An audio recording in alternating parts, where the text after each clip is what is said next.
Hello, everyone. Good evening. Thank you all for joining in tonight. This is Poets with Purpose Black History Month Open Mic and Workshop. Thank you all for joining in tonight. My name is Noelle Figueroa. I'm your host, and I am the facilitator of the Poets with Purpose Poetry Workshop. Very grateful once again to have an opportunity to create another event this evening. We got some awesome poets that will be participating tonight. I'm going to proceed with the introduction, and then we're going to, dive right in. So I'm going to be sharing my screen at the moment.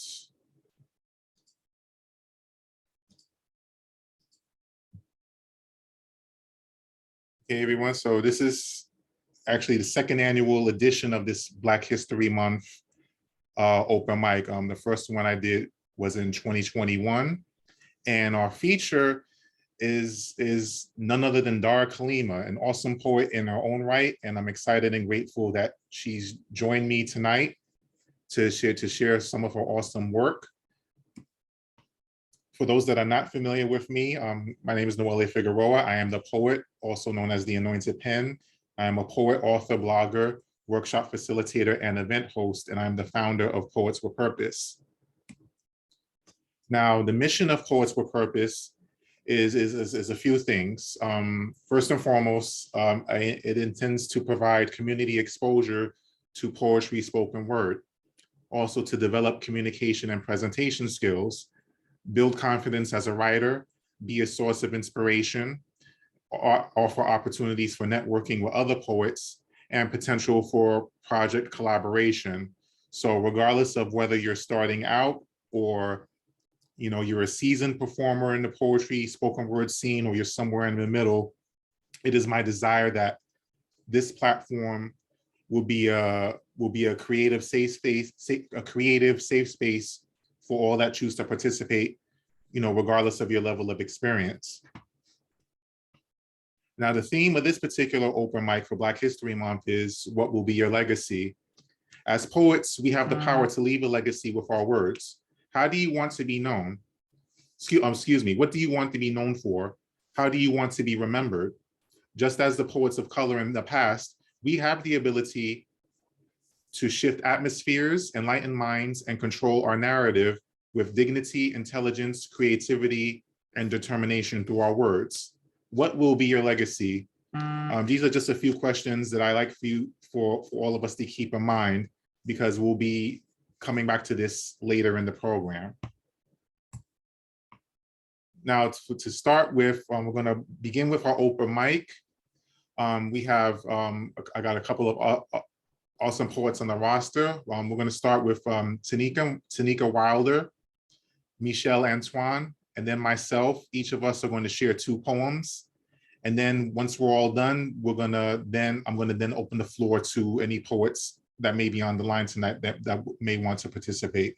So first up on the mic is Tanika Wilder.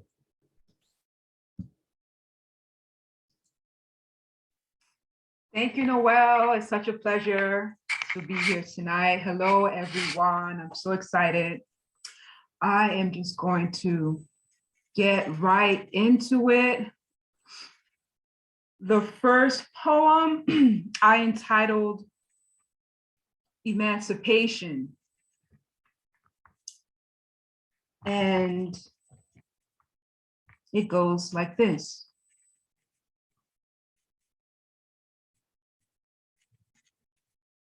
This country 'tis of thee, 'tis of full liberty.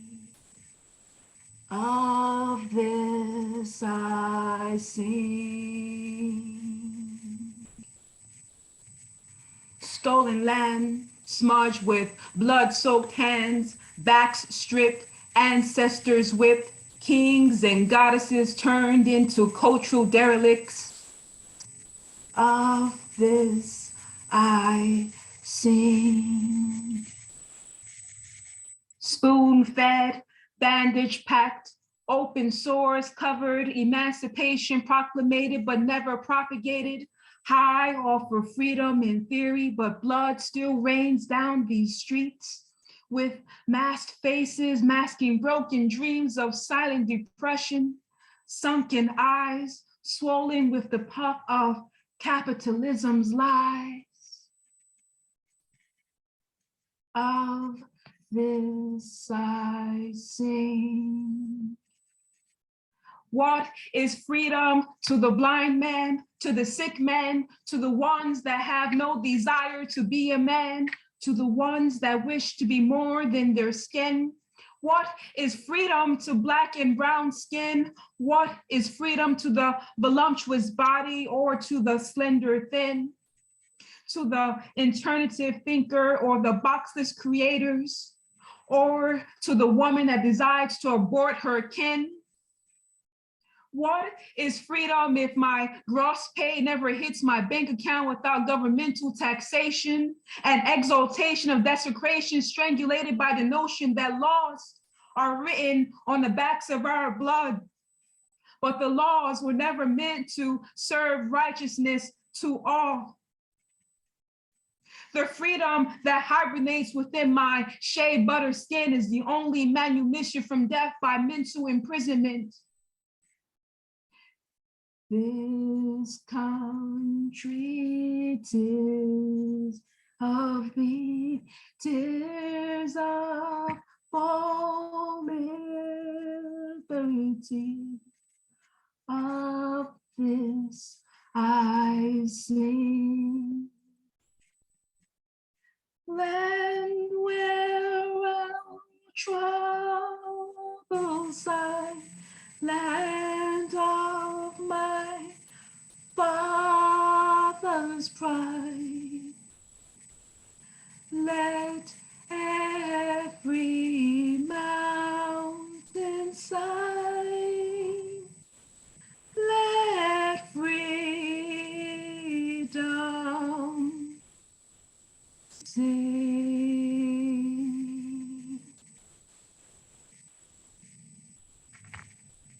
So that piece was entitled Emancipation.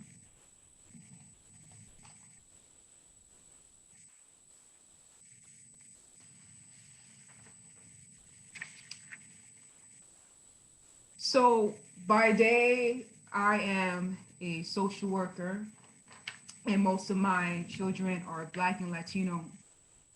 So this poem is dedicated to my children.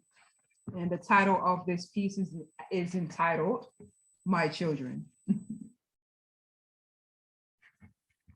2 milligrams of Abilify, 3 milligrams of risperidone, 10 milligrams of Ritalin, and a pump full of albuterol. 6 homes since May, 3 hospitals in the form of Band-Aids, and a school that stamps disturbance before anyone knows my name. You tell me to be a child, but do not understand how my childhood was stolen from me. You tell me to sit down peacefully, but all I want to do is be free, be me, even if this color I wear bleeds like a stigma to some who do not look like me. You give me 3 months to improve, 6 months to make progress, 1 week to adjust, and you fail to see that my heart has become the system. A long laundry list of my sins are typed on fine paper as you read them detached from your own labor. Psychotic, disturbed, born, positive toxin in the womb, moderately pervasive developmental disorder. You see, I did not ask to come into this world, and now this world is trying to make me into a factory that's still breathing, but would make the 10 men gasp in wholeness and completion. So every day I fight to be human. I ball up my fists because when I do, I can still feel. I scream out loud and curse your name because all my life, no one has even bothered to touch my pain. I will not sit still, and I will not be your case number. My voice will not be silenced by your pills, and my humanity will not be ripped from my center. I will dance and I will rebel until I bleed. The taste of my memory will burn like flames on your tongue. This is for my children who will never be shunned. We breathe for you. I breathe for you and give you love to heal from the pain.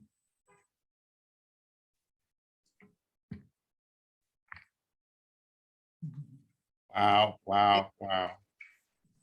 Powerful pieces, powerful pieces. Thank you, Tanika, so much for sharing that. And you exposed the realities too of referring to your second poem. You know, you're exposing the realities of a social worker. You know, it's serious work. You know, everybody doesn't have the capacity to handle that type of work. So I commend you for taking it on and being able to express the realities of your line of work so deeply and profoundly, and exposing the truth of it. You know, so thank you so much for those poems. Much appreciated. Thank you so much. Awesome. All right, ladies and gentlemen, now next up on the mic, we have Michelle Antoine, and she's going to be sharing 2 poems. Yes. Hi, everyone. Thank you, Noelle, for having me. Tanika, amazing job. I'll quickly introduce myself. My name is Michelle Antoine. I also go by Shelly. I am a bilingual licensed mental health counselor, certified Zumba instructor, poet, and author. As Noelle shared, I'm going to be sharing 2 pieces. The first one was actually in response to a writing prompt that I never finished, but I finished for today. And the second one is a short acrostic poem with the word legacy.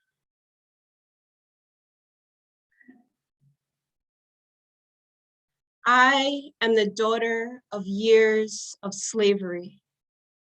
Corn rolls stitched into hairs representing escape routes, the shimmy of shoulders, warning fellow Haitian soldiers with fringes are coming. I am the daughter of 4 founding fathers, those who fought for their own country's independence, one who lost his life to suicide because the loss of a battle was too much to bear. I am the daughter of Haitians who hurled their own bodies, contorted them into freedom, risking their lives as they fit inside cannons. I am the daughter of all Haitians and the power of unity.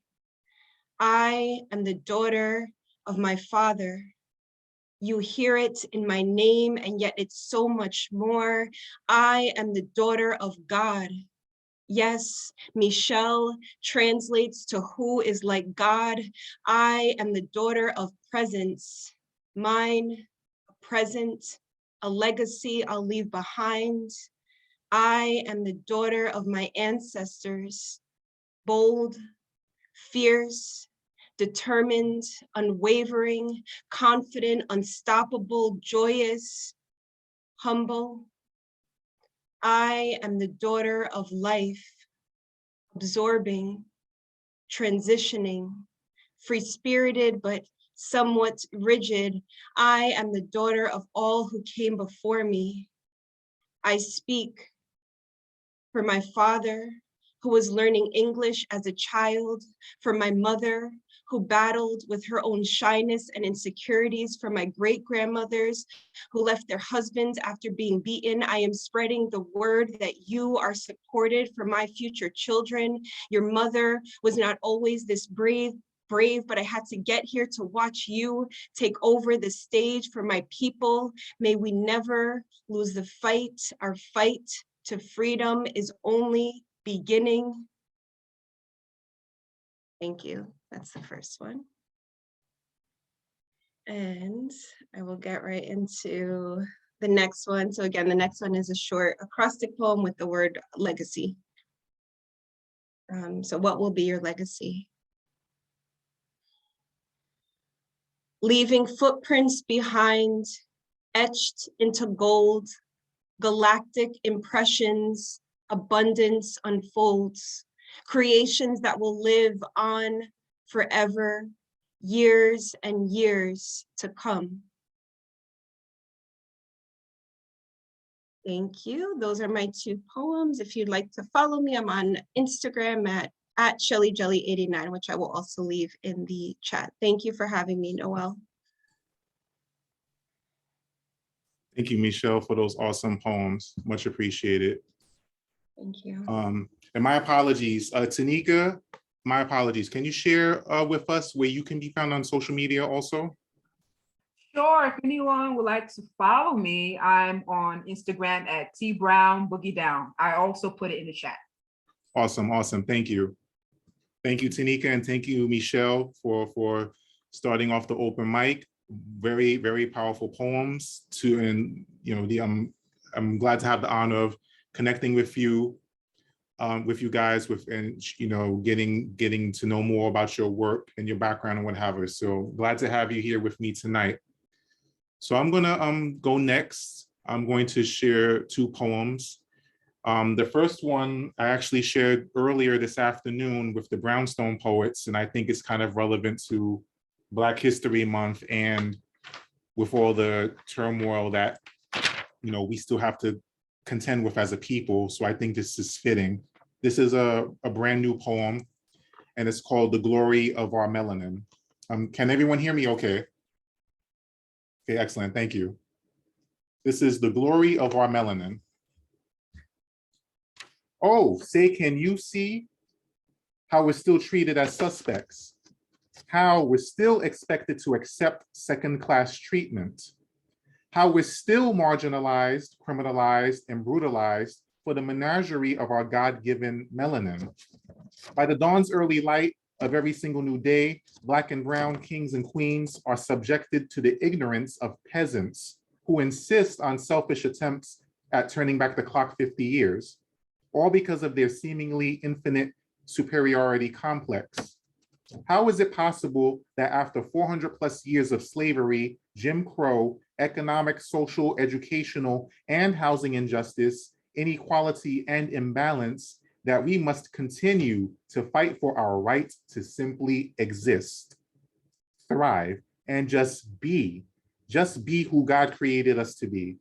What century are we in? Why are we still criminalized for our color? Can we really call a country great that allows so much hatred, injustice, and inequality to exist? What does it matter calling the United States the quote unquote land of opportunity if my skin color is seen as a threat or a cap to how far I can go and how much I can freely achieve? You see that the key word here is free. What good is success if it's assumed that I robbed, cheated, or stolen to get to my position? What good is success if even when I create my own doors of opportunity, I'm seen not as worthy of my position? Heavy is the head that can't wear heavy is the head that can't wear their crown and hold their head high in peace. Yet there is still glory in our melanin.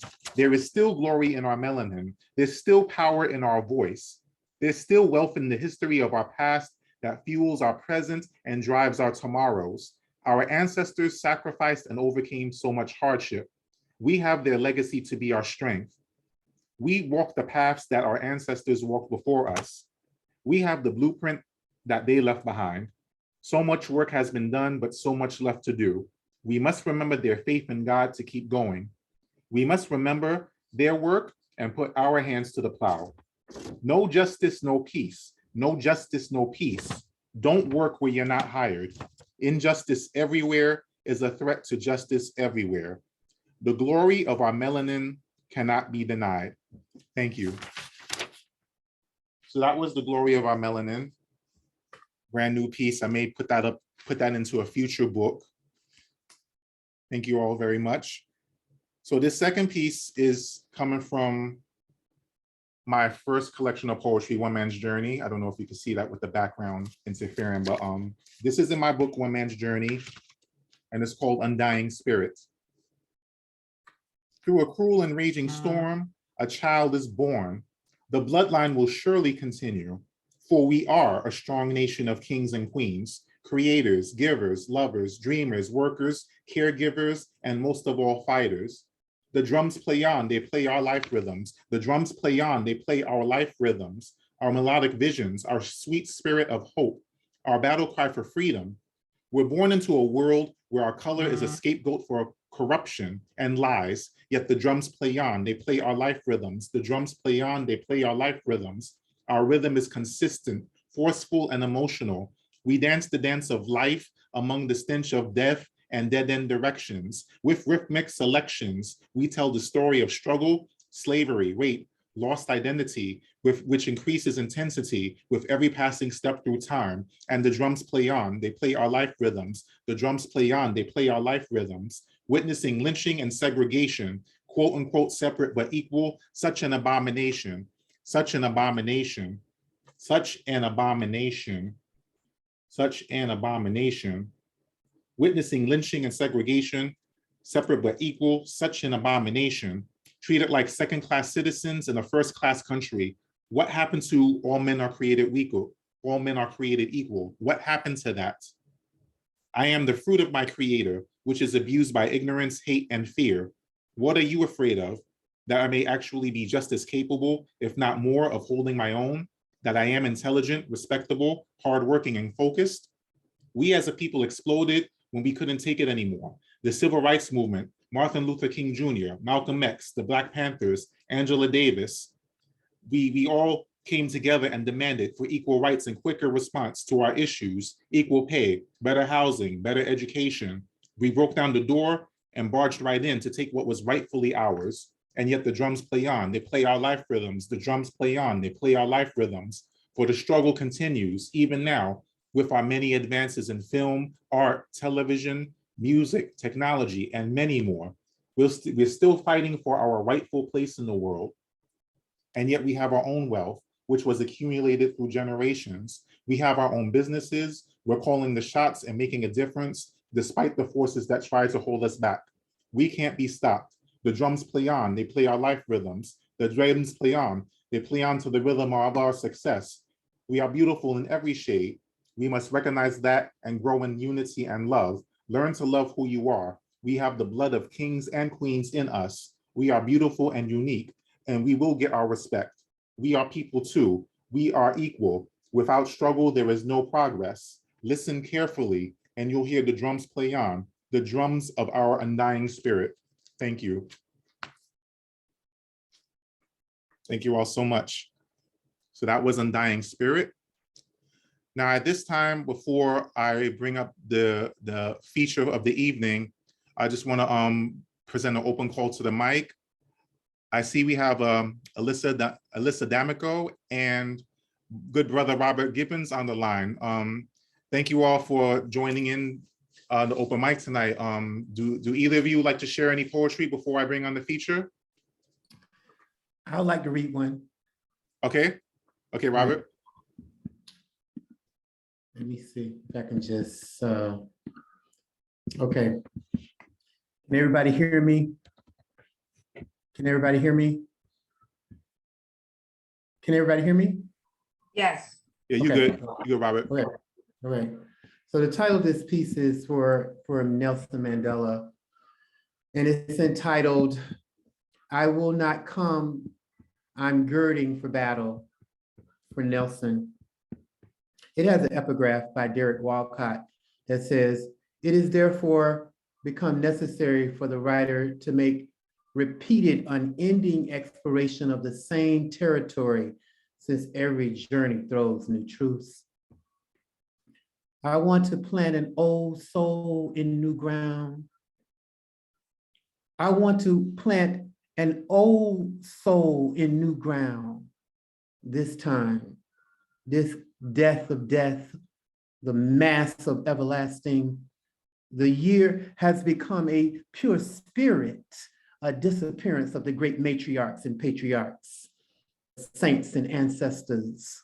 I want to plant an old soul in new ground, and who will be left after the judgment? After Harriet Tubman, great Sojourner Truth meets Deborah and Ruth, I want to plant an old soul in new ground to call us the new Black, the new white, the new color, the renaissance of the African naissance. And he died on the Congo cross, on the Coptic, with helicopter and fuselage, with a barrage of bullets into his humanity, and Robbins, with Dennis, with Tutu, with the blue bloods, the defrock, the elders and the griot, and displace him underground. And what is Africa to me? Nothing to do with my American, my Black boy on the corner of Lenox, nothing to do with my brothers without, who are marginalized and penalized on the jury of their peers, their fear of a Black nation, the care not to lose control. And we are a redistrict. We are a red line. We are a double standard in this old soul, in this new ground. And there are sure to be war and immigration and welfare and emancipation. And who will celebrate another born in a better way in my neighborhood? In my could, if I could, in my want, because I want. And there is a paradox. And he is pure spirit and pure voice. His history in the chariots of James Weldon Johnson and W.E.B. Du Bois, in this call to Pan-African, this negritude, and all the poets of the Black bottom without language, just anger and poverty, a slaughter of bulls for sacrifice, die dancing and praising the lesser God, the rape of the Kimberley mines, the fall of Sun City, the pity of the pittance, the meager trope of this present age. And the singing shall stop. The hymns shall be no more in this colonial antebellum. And do not title me reverie, more rivalry than chivalry, more killing fields than till this soil. And there is oil beneath the earth where smoke and mirth and acid and masses of burial mounds are found again. Freedom for the free in a free land, 100 sonnets burning across the bloody sky, until our end or our destruction to fuse what was, what would, what is, I remain undone.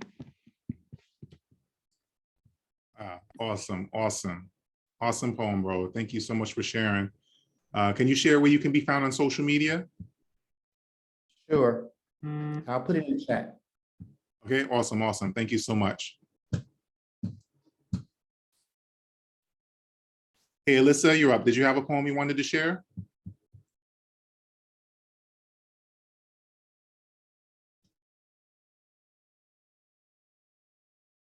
I had to refine my Zoom because I have the poem up.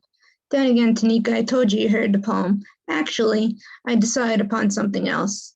If you remember the poem of me and my friend, I made a poem of me and my friend that is no different in color and how great friends we are and how much we help each other. That was my official with the love that we have for each other. But there's a better poem that, well, a poem that I never said before that I feel like would fit this month well, if I didn't lose it. If you want to talk about organization, I'm fantastic. Oh, here. Okay, so speaking about Black History Month, this is a poem that I feel should apply to you as well as everybody else. Did I do good wording? I mean that positively. I'm trying to make sure I'm doing good wording. Oh, no worries, you're fine. In other words, well, men is supposed to be created equal, as you said. Mhm. So the name of this, the name of this poem is Freedom. And realistically speaking, everybody should have freedom. So here I go. Freedom. Freedom to walk. Freedom to talk. Freedom to never fall. Freedom to stand up tall. Freedom to have no discrimination against yourself. Freedom to get used to the regular world again. Freedom to write what people might or might not like. Freedom of speech. Freedom from pain going to the veins. Freedom to no longer be analyzed. Freedom for more awareness. Freedom to help. Freedom to contact a person of the past. Freedom to speak to anyone. Freedom for race doesn't matter. Freedom to possibility. Freedom to meet new people. Freedom to show truth about emotions. Freedom to do what you want. Freedom to go back out or stay in, whichever you prefer. Freedom to listen or not. Freedom to go by your own rules. Freedom to eat, hopefully, affordably, for everyone. Freedom to try and feel as if everything was okay. Freedom of life, freedom alone, freedom.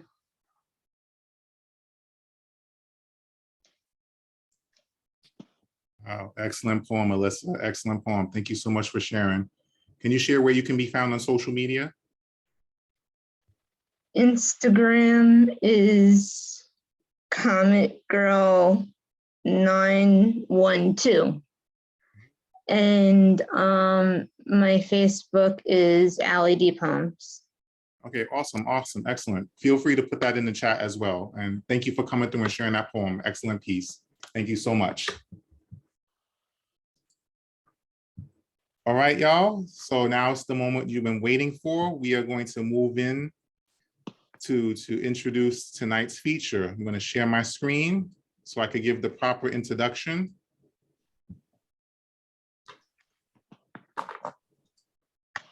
And tonight I have the pleasure of encountering once again the awesome poetry from none other than Dara Kalima. And for those that don't already know, Dara was my very first guest on the very first episode of my podcast, the PWP sessions back in 2021. So I'm very honored that she's able to return to be a feature for tonight's event. And this is her bio. Dara Kalima, also known as the community poet, is a Bronxite who started writing at 9, dedicated herself to the craft at 16, and locked into her voice at 25. She holds both a BA and a master's in theater. Kalima has performed across New York City and made her international debut in 2018 when performing in Scotland. She is influenced by the poetry of Langston Hughes, Maya Angelou, Sonia Sanchez, and Stacey Ann Chin, and often makes nods to these greats in her own writing. Kalima explores the concepts of love, equality, and healing, all through lived experiences and personal observations. She has authored 4 books: Black Man, Black Woman, Black Child in 2015, Casualty of Love in 2017, two X chromosomes with an extra shot of melanin in 2019, and Still Laughing in 2021. And you can connect with her at www.darakalima.com. Now, without further ado, I introduce to you all Miss Dara Kalima. Hey, Dara. I know I'm muted. I got it. How you doing, Dara? Good to see you. I'm okay. I'm gonna just jump in. My ancestors need me to. My ancestors need me to fight. They tell me this each night. Late at night, I hear them. They whisper prayers over me that I'd be fortified for the fight, pushing further and farther, inspiring me to sit and protest longer, to excel greater, breathe freer. They tell me to carry the torch that they carried from their ancestors. They urge me to march consistently, challenge loudly, move strategically, and live as if Black excellency. These are the generations old prayers that I've heard prayed in between consciousness and sleep. These are the past and present prayers prayed, the legacy-laden prayers that I am in small part an answer to. They prayed so that one day I could. They prayed so that I could. They created so that I could. They fought so that I could. They lived so that I could. So that they visit my soul during sleep, planting the giant mustard seeds filled with their prayers and hopes into me. They visit my soul during sleep, planting their giant mustard seeds filled with their hopes and dreams into me so that I too can flourish. My part is just part of their long game. And right now is my turn to play. This is what they back then prayed, and their spirits cover me today. And when I am tired, when I am weary or grief-stricken or depleted, when I feel as if there's nothing left in me, they carry me to replenishing stations, fuel my tank, encircle me in more prayer, and then send me on my way to fight some more. And I carry on because they need me to, because tomorrow needs me to as well. So my name is Dara Kalima, also known as the community poet. Thank you, Noel, for having me here. I am going to switch my background for a few moments, just so you see who this day is dedicated towards. This is my grandfather, my grandmother, my dad, my godfather, who we lost in 2020. That is my uncle we lost some years ago, his brother. This is my uncle we lost in 2021. This is their sister we lost last week. And this is Craig Sir Mumsula. So I wanted you to see who this set is dedicated to. My ancestors, whether poetically or family, especially since my Aunt Annabelle just went to join her siblings. And these were the last 4. There was one more who, which is not in this photo, who was alive back then. and now they are all gone. There were 10 siblings, and the 10 of the Marrows are all back together, reunited as of last week. So I just want to dedicate the set to them. So I'm going to switch back my background now, but I wanted to show you and put an image to the people for whom I'm speaking of today. I was raised in a dry cleaners where grandma's pictures played on a tiny, staticky, portable black and white TV, where grandpa accidentally made rockets out of overboiled eggs. It was our secret, one I couldn't keep because it amused me so. My days included watching garments sway on the conveyors. Oh, how they mesmerized me. The plastic wrap almost danced.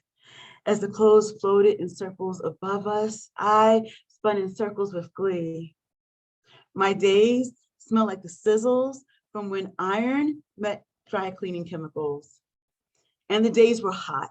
The fans were child-sized, and I mean the size of me as a child, and were loud, bringing relief from the heat.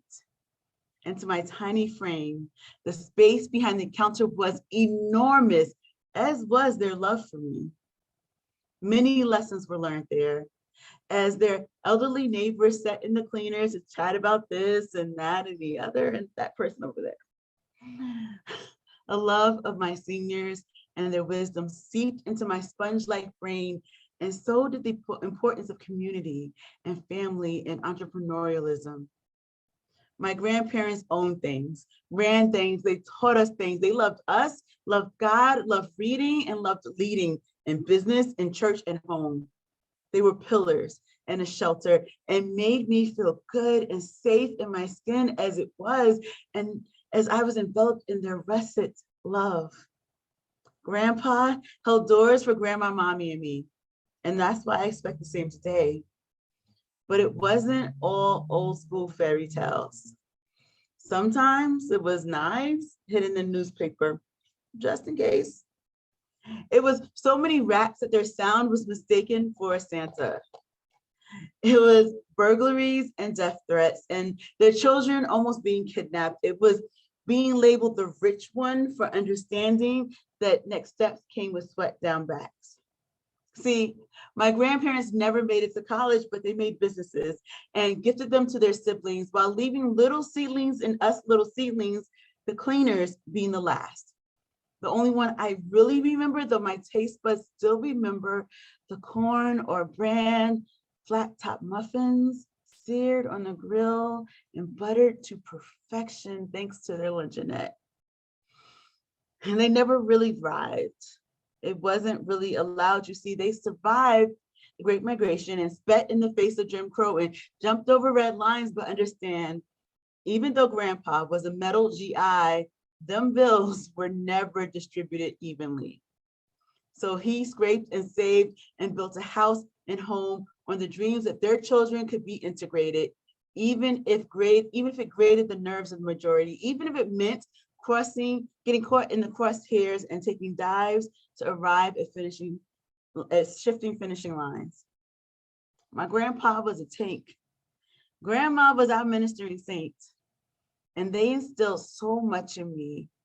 The lessons learned were foundational for me, and it all started in that dry cleaners full of love, tucked under the river viewing tower in the southwestern part of the Bronx. So I'm gonna take a swig of water for a second. Thank you. So, to give me a skill he lacked access to, in hopes I better navigate life's waves, Dad walked me into the pool and tried to teach me to swim. But one who cannot so easily teach another how. All he could offer was momentary access to this body of water that the mere presence of our bodies used to chase other bodies out of. They couldn't be sullied by our hues, so we were denied access to the water unless hosed with it. So he made sure when we temporarily vacated our urban spaces that we had chances to interact with it.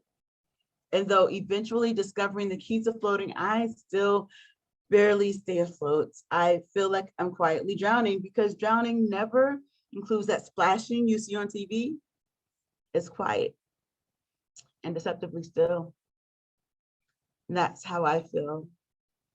These waters were never designed for he, nor I, nor any of us to ever swim. They were designed for us to always be underwater lines. We were only ever to be washed away with the waves or the hurricanes. And these days, I feel like I'm submerged under the flood of tears that fell or will fall when authorities fail to stop themselves from washing the street with the liquid that flows within. And they claim to be lifeguards, but they simply stand guard as viruses course through the rivers within our bodies that drown our lungs, making it impossible to breathe. Drowning, it seems, is all we were born to do, no matter how many swimming lessons we take. No matter how proficient we become, the water just keeps getting deeper, the tide stronger, the shore farther away. Even in calm, quiet waters, I feel like I'm doggy paddling upriver, and with each stroke, I can't help but ingest some of the lead rushing with it. I just want to quit it, to get out of this deep water I was dropped for. Was I born in water? Did my parents choose this water to be birthed for me? Or will I simply be, or will my death simply be, I'm sorry, I need my water wings to help me keep floating. Or will my death simply be a baptism and my freedom from this time in flight be above land? I am not sure, but this water feels like a grave. And the situation for my skin is grave and often dismissed without thought, but Dad taught me not to be afraid of water. So I fight so that I can have a bit more access and a little more skill than he ever had. I kick my legs and move my arms, floundering always, but I won't stop. So before I finish my set, fun fact, right now in this very moment, I'm actually in New Mexico. I am killing time in my hotel room until I hop on a flight, which is at 1 a.m. New York time. So I'm not sleeping tonight. But that all said, right next to me on the other side of my wall is the swimming pool for the hotel. So I just thought that was random and funny. I was like, oh, interesting. So the last piece is dedicated to Craig Mums Grant, aka Mums the Schema, aka Sir Mumsala. If you don't know who he was, you done lucked out, you done missed out. But he was one of the first poetic idols for me when I was first thinking about doing this poetry thing. And so we lost him a year ago, next month, plus 1 day. So March 27th was when we lost him. And so I thought the theme is legacy, and that's why he was in that picture. And this is the poem I wrote after we lost him. The legacy of a man. What is the legacy of a man? A Black man, a man that didn't die under knee or shot in the back while unarmed by police. A man who just died as naturally as one can when Black. I mean, diabetes and obesity are still systemically racist disease when you look at the groceries available in the inner city. It's obvious when you think of how fructose flavored quarter waters was how we hydrated ourselves on hot days in the Bronx. And I'm impressed his lungs didn't deflate from the smog that filled our toxic air, another system set in place to secure the quick exit of Black folks from this place. But that's not the concern at hand. How does one celebrate a Black man from the Bronx who escaped being a statistic? A man who died with no static, other than the static he brought with his words. His death was so sudden, it feels absurd, but no more absurd than his poem about roaches. Nothing feels the same when hearing his name listed with our other poetic ancestors. Our poet is dead. Took one-way trip to Oz and we left can't help but wonder what happens to his legacy. Will we poets whose pen he inspired be able to write the same again? Or will they burn pages furiously as we furiously try to secure the man's legacy as we spin our crafts? Will we be able to summon this man who was bigger than the Bronx, bigger than one genre? Will we write in search of him, find him in the words he left behind? Will that be enough to secure this giant's legacy? Shall we write eternal candles for him, knowing his skill will last eternally for the lessons he breathed into us that will stay with us for an eternity? Or will we forget him? If they aren't killed tragically, Black men seldom get proper legacy. Actually, they don't get proper legacy when taken forcefully either. But those slain are those whose names we at least keep on our lips. Can we keep his on ours as the hours and days and years collect? How do we preserve the legacy of a Black man, of this Black man? Do we hum mums into future poem we spin, into every future poem we spin? How do I honor and protect this man's legacy when we only spent 3 stops on the D train together, with him unaware and me stuck silently in awe? We only shared a year of Facebook interactions, but there were years of appreciation for his craft. So again, I ask, how do I honor this poet, this rapper, this playwright, this actor, this master of words, this man whose words bowed to knowing their match was met? How do I honor the legacy of this Black man, of a man who spun poetry so easily? And how can we little folks carry this king's legacy? So this set was dedicated to all of my ancestors. Thank you all for following, for coming, listening. You can find me at darakalima.com, on Instagram, looking for Dara Kalima. I also, as you saw when Noel went through my bio, my book is coming out with, I have a birthday anniversary coming up for my last book, Still Laughing. And so I have an event coming up at the end of the month. I'm dropping the Eventbrite for that too, so you can join us for that event on March 30th, where I will be reading and be in conversation with a friend of mine who is I don't want to say what his title is incorrectly. It's not a motivational speaker, it's a something else speaker, and I'm gonna get it wrong, but whatever. It's in the link. Come join us on the 30th to hear the conversation, ask questions about the book. A lot has happened since the book came out, and there's a lot in the book. So thank you again, Noel, for the opportunity. And yeah, I'm done. Wow, awesome, awesome. Wow. Well, first and foremost, Dara, thank you. Thank you. I appreciate the way that you tell stories through your poetry. You know, you have a way with words that gives such detailed imagery with your subject matter. So thank you. And also thank you because I know you had a difficult week. And, you know, and first and foremost, my condolences, my respectful condolences. I know you're dealing with difficulty because of that. So I would have completely understood if you had to reschedule this. So the fact that you made it out tonight, I hope that while you shared your poems, that it provided you with some kind of solace or comfort, you know, in the midst of what you're dealing with, you know, and my prayers are for you and your family during this difficult time.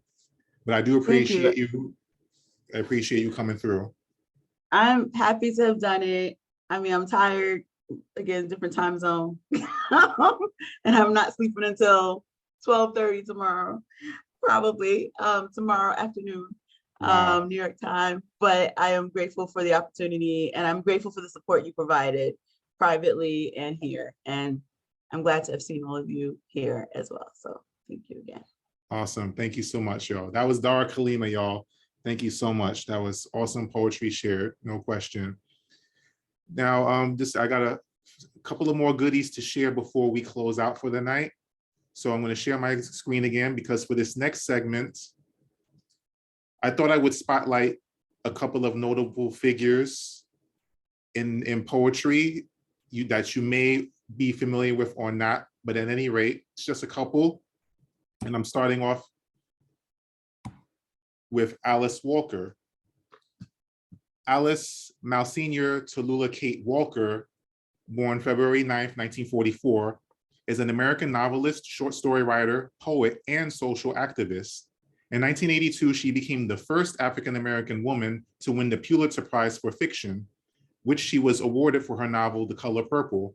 Over the span of her career, Walker has published 17 novels and short story collections, 12 nonfiction works, and collections of essays and poetries. And noted here is Once, 1968, Revolutionary Petunias and Other Poems, 1973, Good Night, Willie Lee, I'll See You in the Morning, 1979, Horses Make a Landscape Look More Beautiful, 1985, Her Blue Body, Everything We Know, Earthling Poems, 1991, Absolute Trust in Goodness of the Earth, 2003, which I believe I have in my collection. I believe when I made my trip to Utah, I found that book in the bookstore and I was like, you know what, I gotta cop this. So I believe it's somewhere in my library, somewhere. A Poem Traveled Down My Arm, Poems and Drawings, 2003, Collected Poems in 2005, Hard Times Require Furious Dancing, New Poems, 2010, and Taking the Arrow Out of the Heart in 2018. Now, this gentleman is not only one of my favorite poets, but he's one of the reasons why I started writing poetry for myself, the legendary Langston Hughes. James Mercer Langston Hughes, born February 1st, 1901, deceased May 22nd, 1967, was an American poet, social activist, novelist, playwright, and columnist from Joplin, Missouri. One of the earliest innovators of the literary art form called jazz poetry, Hughes is best known as the leader of the Harlem Renaissance. He famously wrote about the period that the Negro was in vogue, which was later paraphrased as When Harlem Was in Vogue. Growing up in a series of Midwestern towns, Hughes became a prolific writer at an early age. He moved to New York City as a young man, where he made his career. He graduated from high school in Cleveland, Ohio, and soon began studies at Columbia University in New York City. Although he dropped out, he gained notice from New York publishers, first in the Crisis magazine, and then from book publishers, and became known in the creative community in Harlem. He eventually graduated from Lincoln University. In addition to poetry, Hughes wrote plays and short stories. He also published several nonfiction works. From 1942 to 1962, as the civil rights movement was gaining traction, he wrote an in-depth weekly column in a leading Black newspaper, the Chicago Defender. So these are just two of the many notable historical poets, or whom I like to call pioneer poets, that you can say helped pave the way for us to be where we are. So I just thought I'd take a moment to give those honor where honor's due. And now, as I close out tonight, I want to revisit the theme of this open mic.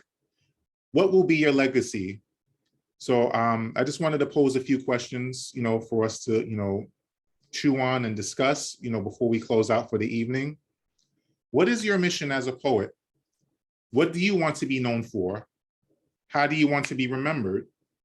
What kind of legacy do you want to leave behind? What's contributing to you reaching this goal? Which poets do you admire or inspire you? What's your most notable achievement?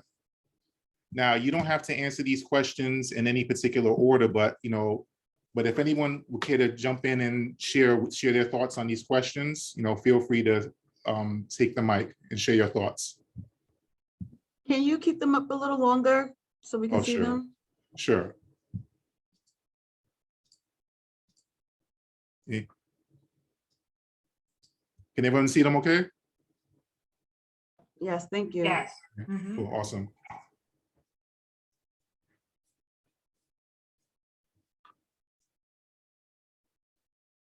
Well, I'll answer one of the questions. Can you hear me? You good? I hear you. Okay.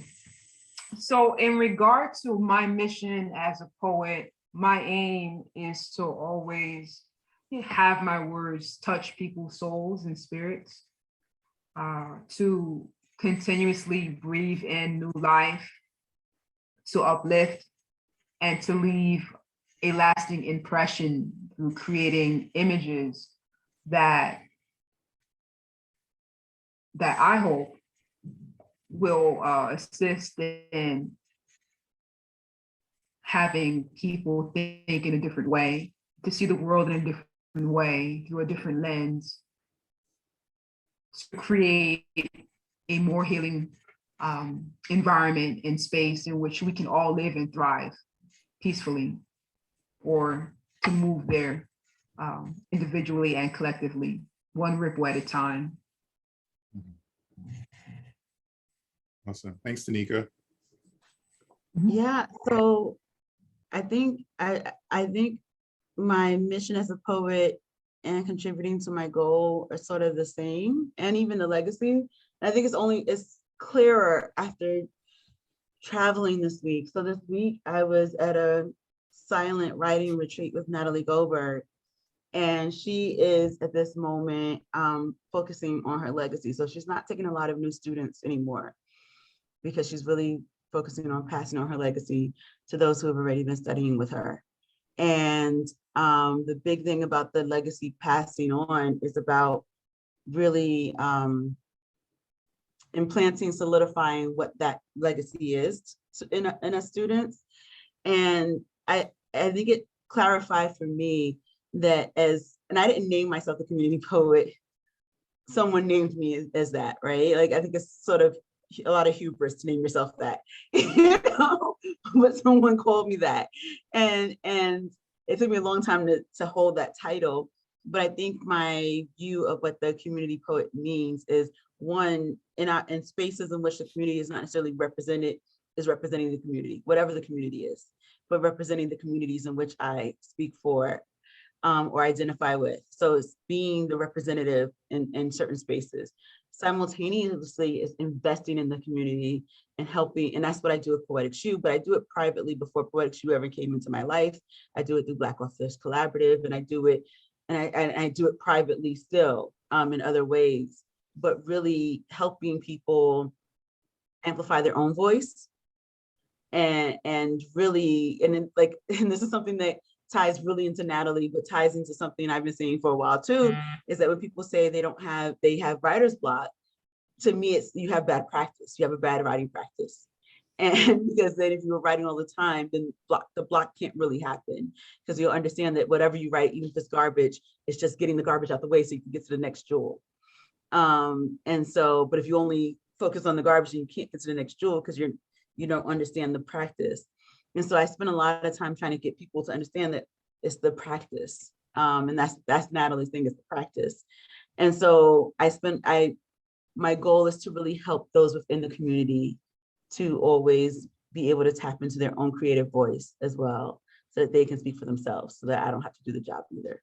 Because I really want people to be able to, everyone's story is different, and I may deliver it one way, but you deliver it another way. And so let me help you get your way of delivering it out there too. And so I think that's the answer to like 3 of those questions for me. Awesome. Thanks, Dara. Anyone else like to chime in on their thoughts? I'll answer a few questions.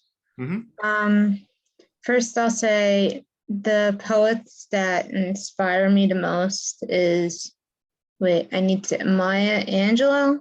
I said her last name right? Right. Edgar Allan Poe. And I forgot the name of the third poet. All I know is she wrote, "We cool, we out of school. That's a famous poem. I became obsessive with it. I can't say the whole thing at this moment, but I became obsessive with that poem when I was like in 4th grade. Thank you. I need to really get another book of hers.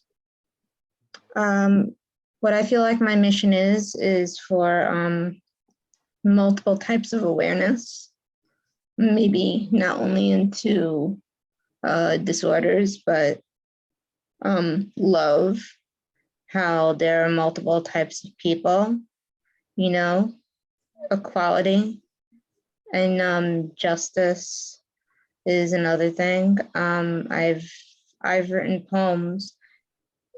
Dara, I think you're the one that said that. The one that said about how the cops kill, I think, or something. Somebody said something about the cops. But after that happened a few times, I'll say, what I did is I actually wrote a poem for positively for Black people, because I was getting really, really tired of the violence on TV every day. What kind of legend do I want to have? I have no clue. How do I want to be remembered? In a positive term of how I like to help multiple people. And I can't answer everything is the full thing I'll say. Awesome, awesome. Thanks, Alyssa, for sharing that. Anyone else like to chime in? That like the poets part is so hard because there's so many. And then like there's tiers to that, right? Like, are we talking about the greats? Are we like, and who are the greats? And then like, are we talking about your contemporaries?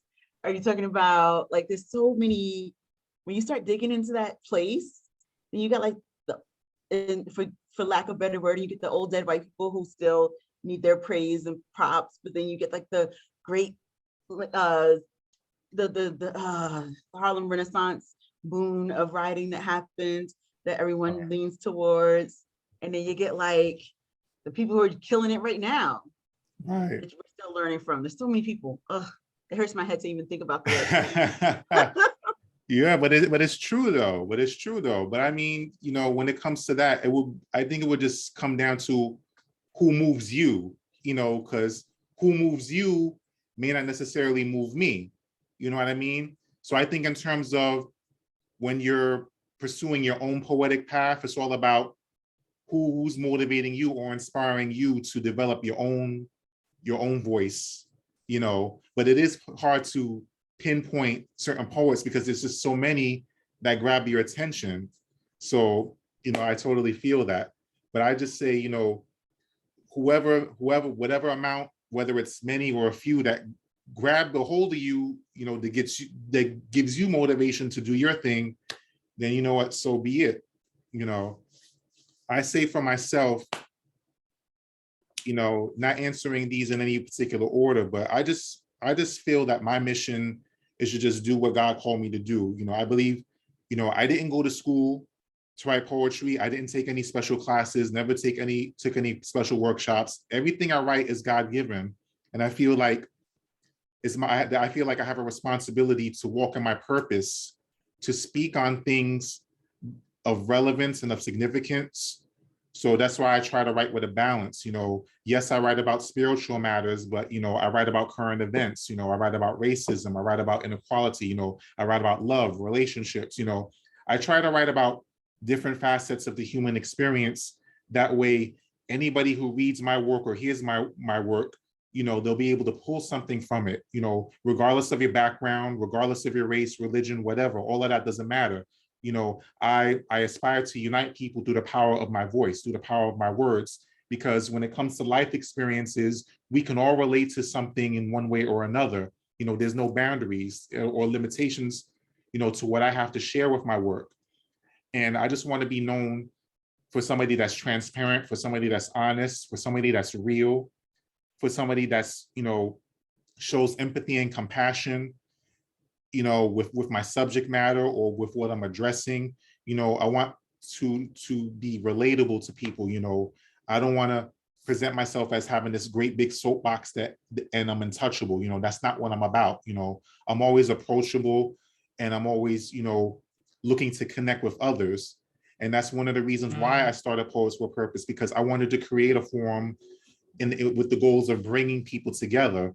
And I'm very grateful to have met, you know, poets such as yourselves and other poets and other forums and venues, you know, all for the love of poetry, you know, regardless of your experience level with poetry, whether you're a seasoned poet or whether you're just starting out or whether you're somewhere in the middle, I want everybody to feel welcome when they're in my space and in my presence. And it's my hope and my desire and my goal that when you're in my space, experiencing my poetry and the other poets that come into the space, that you would leave, you know, refreshed, you would leave encouraged, you would leave inspired to keep doing what you're doing, you know, because to me, there's no big I's or little U's, you know, we're all in this together. We all have a purpose. We all have something to say. We all have something to bring to the poetic table. So just as tonight is the perfect example of that. We're all different, but we'll all come together for the love of poetry. So if nothing else, I want to remind people anytime that they're in my space or in my presence, that your presence matters, your voice matters, your stories matter, you know, your subjects matter, your emotions matter. You know, you have something to say, you have a particular segment of people that you're called to reach. So I may be able to reach certain people that you can't reach, and you might be able to reach certain people that I can't reach. You know, in the end, it doesn't matter because we're all assigned to reach someone, teach someone, help someone, love someone, motivate someone through our words. So it's my hope and desire that, you know, that every time I step to the mic and, you know, create a platform or have an event, that, you know, everyone that's in my space would feel encouraged and motivated and inspired, you know, to keep doing what they're doing with their own writing journey. And I'm just grateful for the opportunity to be able to have this gift and to be able to create platforms where we can all come together for the love of poetry. Anyone else like to share on these thoughts? Can I just say, I appreciate your last question here, and I think everyone should take a moment to answer it. Because we tend to forget that we actually do things of note. And I think we should take a moment to acknowledge that we have achieved stuff. Very true, Dara. Okay, well, I'll start off. I'll say being able to start a podcast in the midst of a pandemic, I will be able to say that's one of my most notable achievements.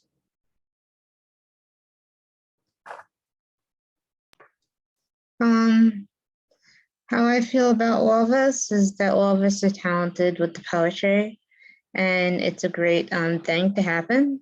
And what I feel about myself is Dara, Tanika, I'll say this.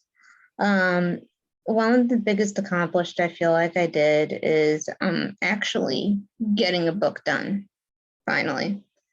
And it took a long time because I was trying since about 2010. It took, I think 7 years until I figured out exactly what to do. And somebody influenced me with a sentence of saying how talented, blessed, and how I should carry on with my poetry. But so that's how I feel. And the only other achievement I'll say is, yeah, I got a bachelor's degree in psychology, which I wish I got a job, but one thing I love to do is help anyone. And can we also say that her book is number 20 in its own category of writing books about, oh gosh, what is it? Epilepsy. So like, hello, let's not even downplay that. That's freaking huge. Congratulations. That's what's up. Excellent. That's awesome. And a few doctors wrote actually things about it that I'm going to add on to the say it for me, Amazon. That's an awesome achievement. Congratulations, Alyssa. I can share for this one.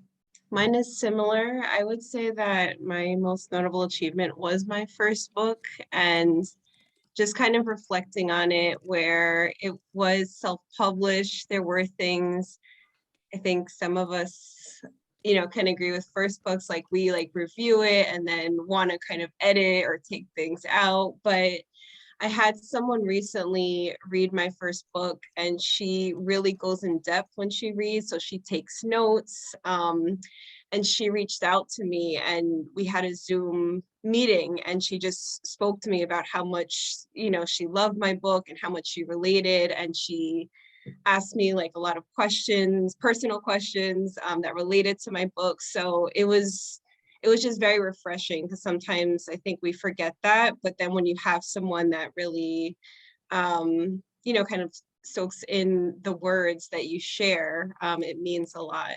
So that's my answer for that one. The other ones, I screenshotted this, so it's going to take me some time to think about, so I'll answer at a later time.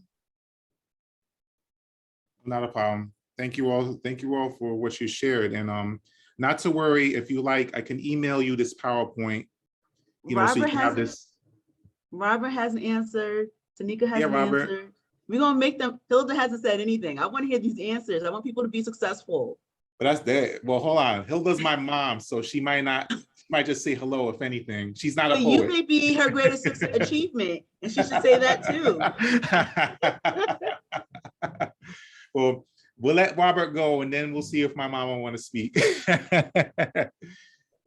Hi, thank you, Dara. I'm so grateful to be here and just, hear your voice, share in the glory of what Noel does. He does wonderful things in the community. And that's what I think my greatest mission as a poet is, to be a poet citizen, is to support, to encourage, to be in a place to offer and be a community builder. I want to build community and educate and walk the earth like the ancestors did, make a way out of no way. And that's my greatest, I think that's my greatest achievement, is always being gratitude for my past and my future, but also being a poet citizen. Awesome, awesome. Thanks, Robert, for that. I don't think my mama wants to get on the mic, but I'll say hi, Mom. My mom is my biggest supporter. So she usually lays low during my events, but I love her and I thank her for supporting me. We will say that you are her greatest achievement then, and we'll say that that's a good answer. Yes, thank you. Thank you. I appreciate that. Mom, it's all because of Mom.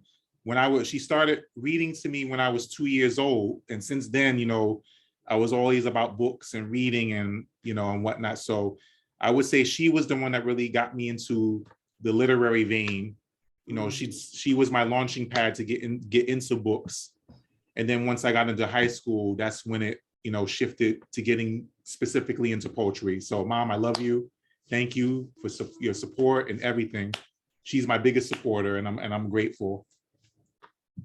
Tanika, did you answer your greatest achievement yet?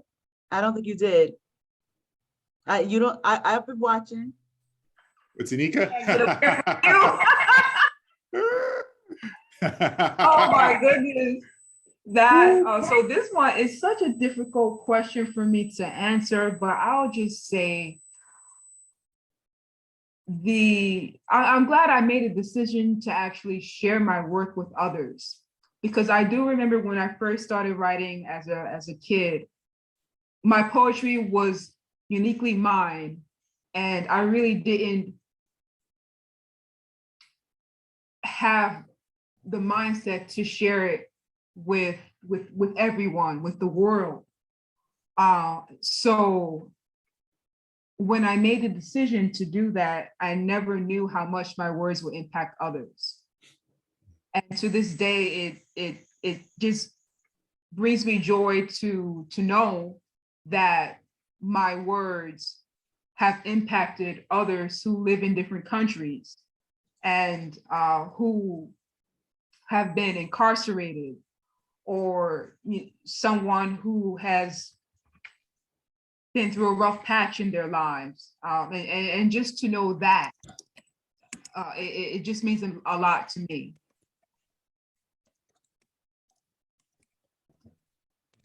I love that answer. So I Yeah. think my answer is twofold, because now that I'm putting my name out there in the, competitive world, Still Laughing did win an honorable mention award at the end of last Wow. year, and that was really amazing. So it's like, oh, okay, maybe I am doing something correct. So that's nice. But also really the biggest achievement is, the one of the best reviews I ever got on Amazon was, "Now I don't feel alone." And a different moment when I was performing for my second book, this person ran out crying, came back to me and apologized, but it was because of what I read and it had triggered her.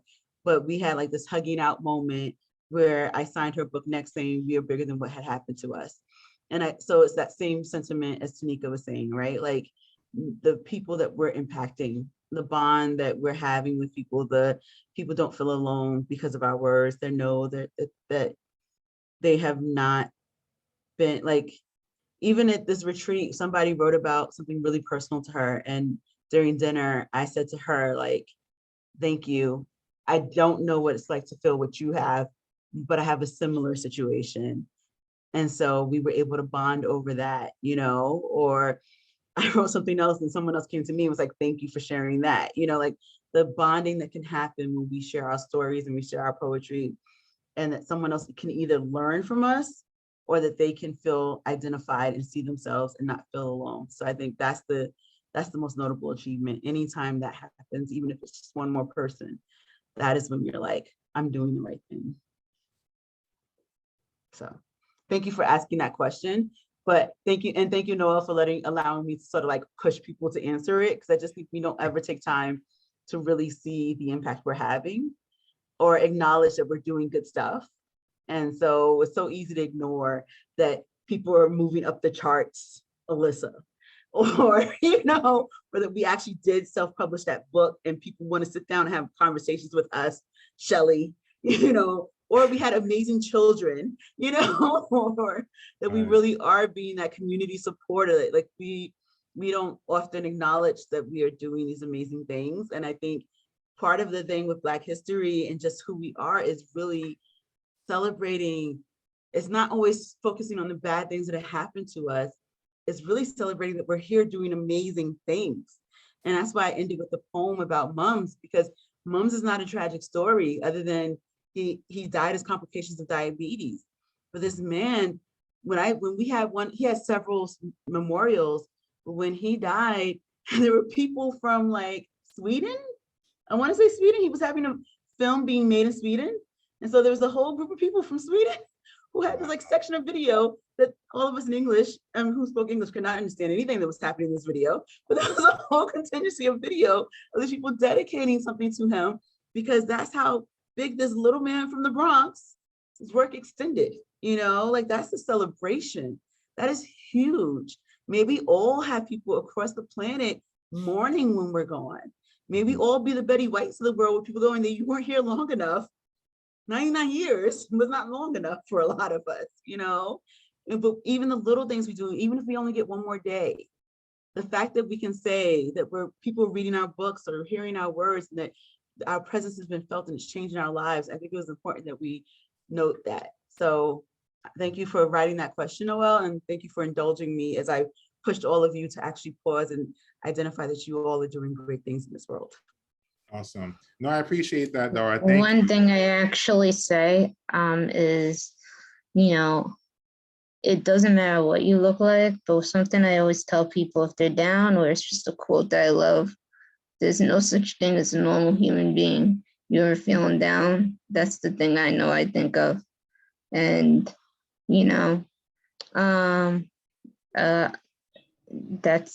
that's just something I felt like sharing.